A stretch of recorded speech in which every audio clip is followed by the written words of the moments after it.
Good evening. My name is Debbie Pfeiffer, and I am a chaplain working in Morristown Medical Center. My role in the hospital is primarily funded by the Jewish Federation of Greater Metro West New Jersey, made possible by your support of the UJA annual campaign. Thank you for allowing me to be here with you tonight to represent Federation's chaplaincy and to share the work that I and other hospital chaplains do and continue to do. Let me begin by saying this. I am bound by HIPAA rules as a healthcare provider, so my experiences and stories need to remain private. The safety, protection, and privacy of our patients are paramount to providing extraordinary and compassionate care.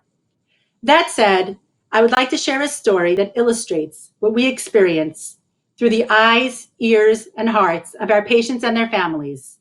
The names and some details have been changed to maintain confidentiality, but the powerful emotions and experiences are very real. I first met Rachel in April. She was a Jewish woman in her 80s, all alone in the emergency room. Her family was not able to be with her due to the pandemic and hospital restrictions. She was feeling so confused as to what was wrong with her and was extremely frightened. After being evaluated by several staff members, Rachel was transferred to the hospice floor, which is where my relationship with her and her daughter deepened and became essential. As a chaplain, I am privy to hearing things that other hospital professionals may not hear. I consider this sharing of intimacies to be an honor. With each of my visits, Rachel would reflect on special memories that she had with her deceased husband and her beloved family and friends. Rachel would share with me her fears of dying and various regrets that she had in her life. She would tell me things that she could not discuss with her children. I listened to her. I'm a receptacle for her pain. I empathize with her. I validate her and serve as a sounding board for her.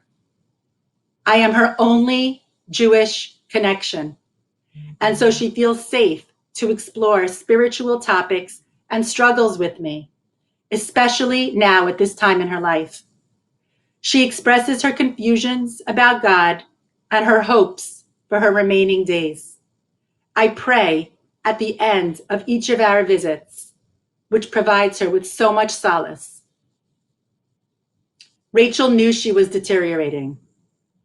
This is not how I thought the end would be, she sadly says. I thought I would be surrounded with my family. Thank you for being here. I feel so comforted by your presence. For 8 days, I would put on my mask and visit Rachel. In some of those visits, I was able to FaceTime Rachel with her daughter, Anne. As she and her siblings lived out of town, there was no possibility of anyone from the family being physically present because of the pandemic. Anne would often reach out to me, needing to unload her jumble of emotions. She was feeling so helpless, powerless, and frustrated, but I take the time and listen to her as well. I hear about how wonderful of a person her mother is, admired by so many as a matriarch of their family. Thank you, Anne says. It's actually because of you that I can sleep tonight, knowing that my mother, with as little time as she has left, has you in her life, and that we have you as a connection to her. A woman I never met is connecting me to my mother. Blessings to you for your endless gift of love, caring, and comfort. The hurt I hear in her voice is palpable. Deep inside, I hurt too. Because of the COVID restrictions, I cannot hold her mother's hand. I cannot stroke her cheek or sit alongside her bed as I normally would have. I must maintain my distance and wear my mask. My voice sounds muffled and my facial expressions are blocked. However, my empathy is unmasked. I continue to be an unwavering, consistent, and supportive presence. On Tuesday morning, I went to see Rachel with iPad in hand to FaceTime her with her daughter. However, Rachel is no longer able to communicate. Her breathing has changed overnight, and the end seems quite near. I stand holding up an iPad, connecting a daughter into the final moments of her dying mother.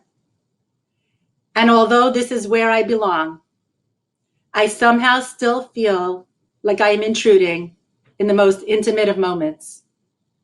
Anne, knowing this was most likely the last time seeing her mother, tried to hold it all in. However, she can't. She burst out into tears. It is a scene that I will always replay in my head with words that will always be echoed in my mind. Mommy, she sobs. I hope you can hear me. Mommy, I'm so sorry I can't be with you now. Thank you for everything you did for me. I will always love you.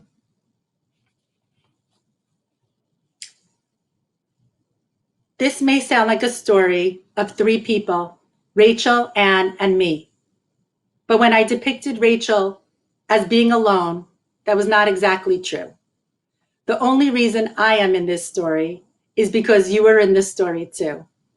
It is your support that provides for professional Jewish chaplaincy in our community. You are in that room with me. Thanks to you, chaplains like me are fortunate to walk alongside patients and their families, accompanying them through their suffering, illness, and yes, also to their joy. We serve as emotional and spiritual support alongside our hospital colleagues. Often, and especially at the height of the pandemic, it is the chaplains who are also supporting overwhelmed and hurting staff members. And every single day, it is the chaplains who help people find purpose and meaning in their life challenges and strengthen their hope and courage. Thank you so much for listening.